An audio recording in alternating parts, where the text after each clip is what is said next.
Elle aurait dû avoir un destin de star, une carrière incroyable et les photographes à ses pieds, mais la vie en a décidé autrement. À 25 ans seulement, la jeune actrice Pauline Lafont est décédée lors d'un drame inattendu, qui a tenu la France en haleine pendant l'été 1988. À l'époque en pleine gloire, la fille de Bernadette Lafont, dont elle a hérité la beauté et la gouaille, va se promener dans les montagnes cévenoles, dont elle est originaire. Une balade dont elle ne rentrera jamais. Alerté par son absence, Siesti son frère David qui alertera sa famille puis les secours et ira même jusqu'à en parler au président de la République, François Mitterrand, pour que l'enquête ne s'arrête pas.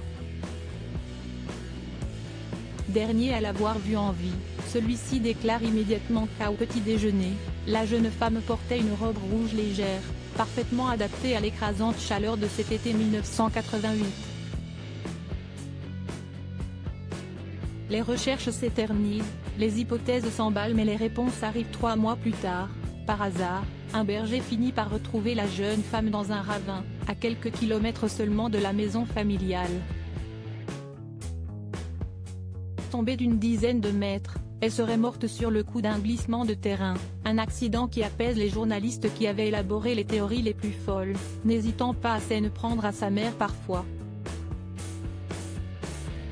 Un jogging bleu qui interroge cependant, une question est restée en suspens, pourquoi la jeune femme a-t-elle été retrouvée vêtue d'un jogging alors que son frère avait toujours déclaré qu'elle était partie en robe? Difficile de le savoir.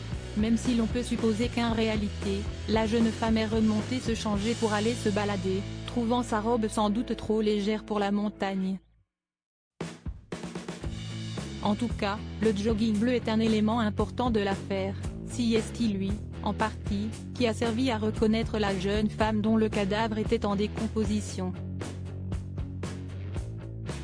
La famille aurait en effet identifié les vêtements, puis une bague importante avant que la dentition ne soit examinée pour assurer que la jeune femme était bien la bonne personne. Aujourd'hui, la réponse à cette question n'a toujours pas été trouvée, mais David, le frère de la victime, a eu du mal à faire son deuil. Mon fils David m'a dit après, ces montagnes, je les déteste. Je lui ai répondu, pas moi.